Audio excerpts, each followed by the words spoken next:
हाय, मैं हूं मनीष मेहता और इस वीडियो में मैं बताऊंगा क्लॉसियस क्लैपेरन इक्वेशन क्या होता है, इसका डेरिवेशन कैसे होता है, इसको यूज़ कैसे करते हैं।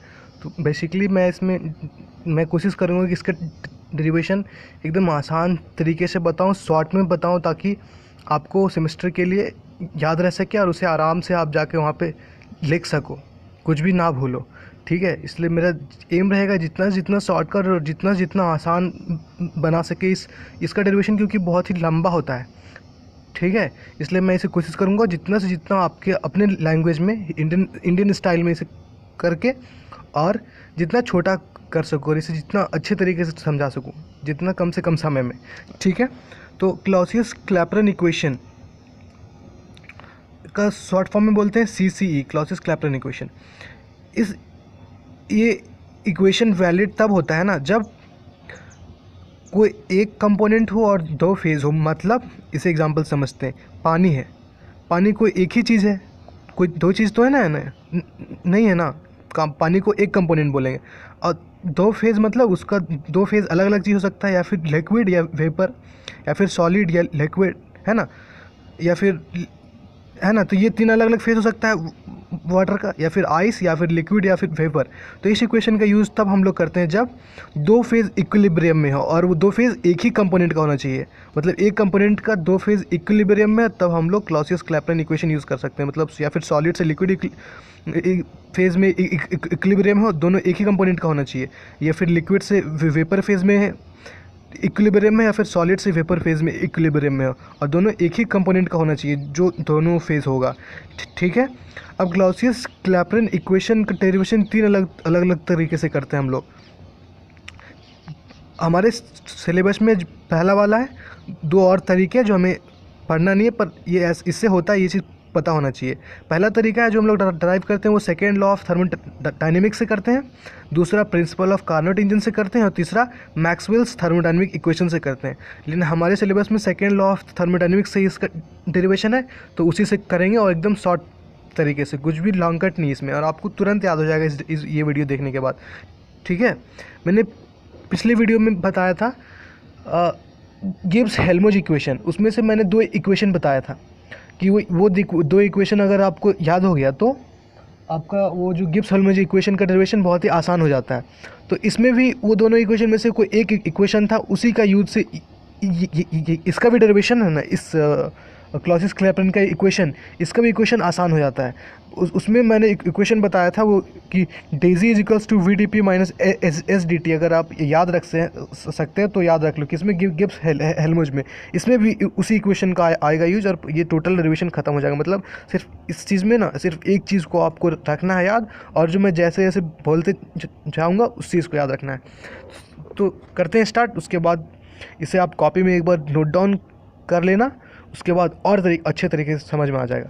तो मानते हैं लेट A और B दो अलग अलग फेज़ है एक कंपोनेंट का, जैसे कि वाटर का है, लेट सपोज कर लो लिक्विड और वेपर है एक कंपोनेंट का, किसका, वाटर का। तो जब ये इक्विलिब्रियम में होता है ना ये फेज़, तो ये फेज़ इक्विलिब्रियम में है, तो इसका जो गिव्स फ्री एनर्जी या फिर मोलर फ्री एनर्जी, वो दोनों सेम होता है। ए का भी उतना ही होगा जितना बी का हो, क्योंकि वो दोनों इक्विलिब्रियम में है, इसलिए दोनों का जो मोलर फ्री एनर्जी जो है, या फिर गिब्स फ्री एनर्जी, वो दोनों का सेम होगा। तो हम लिख सकते हैं GA=GB। अब दोनों में थोड़ा थोड़ा चेंज करते हैं, इसमें भी थोड़ा सा चेंज, इसमें भी थोड़ा सा। अगर ये दोनों सेम है तो दोनों के लिए DGA=DGB होगा, है ना। मतलब दोनों में हल्का हल्का सा चेंज करेंगे तो वो भी तो सेम ही होगा, है ना। तो हम लोग इसको लिखेंगे, अगर एग्ज़ाम में लिखना होगा कि let's taking small change in GA is equals to the small change in JB। मतलब small change in molar free energy of A is equals to small change in molar free energy of B।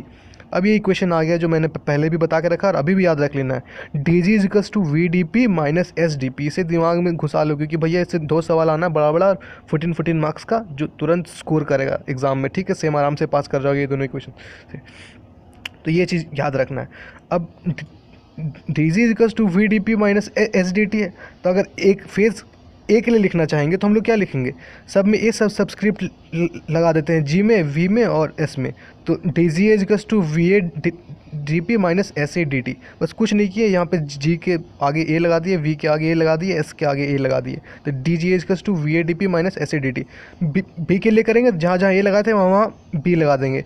तो D G B minus V B D P minus S B D T. ठीक है, अब दोनों D G ए तो same है, तो ये दोनों भी तो सेम ही होगा, तो दोनों को इक्वेट कर दो। तो इक्वेट करेंगे तो V A D P minus S A D T, V A D P minus S A D T is equals to V D P minus S B D T is equals to V D P minus S D T. ठीक है, अब D T वाला term को एक side ले लो और जो भी है कॉमन ले लो। डी टी कॉमन ले लिए, इस डी टी को इस साइड लाए इस टर्म को, तो S B minus S A आया और डी टी भी आ गया। ठीक है, और इस डी पी वाला टर्म को भी राइट साइड ले लो, तो V B minus V D P. तो इधर से डी टी डिवाइड कर दो नीचे, तो D P upon D T is equals to S B minus S A upon V B minus V A. तो इसे और लिख सकते हैं delta S upon delta V, और डेल्टा एस को हम लोग लिखते हैं 11-12 में पढ़े हैं बहुत अच्छे से, डेल क्यू बाई टी है, फिर क्यू बाई टी, और डेल भी पहले से है। और इस तो ये हमारा इक्वेशन आ चुका है यहाँ तक ये जनरल फार्मूला है। ठीक है, यहाँ तक भी जनरल फार्मूला बोल सकते हैं, लेकिन यहाँ तक हम लिख सकते हैं आराम से। तो यहाँ तक लिख ही देता है, यहाँ तक लिख के आप छोड़ देते हो तो फुल मार्क्स मिलेगा, कोई मार्क्स नहीं काटेगा। लेकिन इसके अलावा भी कुछ टीचर और एक्स्ट्रा बता देते हैं, फिर एक्स्ट्रा आपको भी एक्स्ट्रा स्कोर करना है, टीचर खुश हो जाए देख के। तो क्या करते हैं हम लोग, बस इसका रियल लाइफ में एप्लीकेशन कैसे करते हैं ना, उसका एक्सटेंशन दिखा देते हैं। मतलब क्यू को एच में कन्वर्ट कर देते हैं, डेल्टा एच, टी को टी रहने देते हैं, और डेल्टा वी को we G minus V L. कहने का मतलब ये है कि अगर कुछ हीट दिए है ना, तो उसमें हीट वाटर को हीट किए, तो वाटर वेपोराइज किया, तो delta heat of vaporisation, enthalpy of vaporisation upon temperature equals to delta V. क्या चेंज होगा उस वाटर का, कैसे वो गैस में कन्वर्ट हो जाएगा माइनस लिक्विड, तो delta H of vaporisation upon T V G minus V L equals to delta H upon T. और जो वी एल होता है ना, वो अगर गैस का वॉल्यूम लिक्विड का वॉल्यूम से बहुत ज़्यादा बड़ा होता है तो इसे नेगलेक्ट कर सकते हैं, तो इसे नेगलेक्ट करके डायरेक्टली वी एल को हटा देते हैं, और delta H upon T V जी। इतना अगर नहीं याद होता है तो कोई बात नहीं, अगर रट सकते हो तो रटो, नहीं तो यहाँ तक मैंने समझाया बहुत आसान तरीके से, यहाँ तक रट लो, पूरा स्कोर मिलेगा, फुल स्कोर मिलेगा। बेसिकली मैं इसे फिर से एक बार कंक्लूड करवा देता हूँ।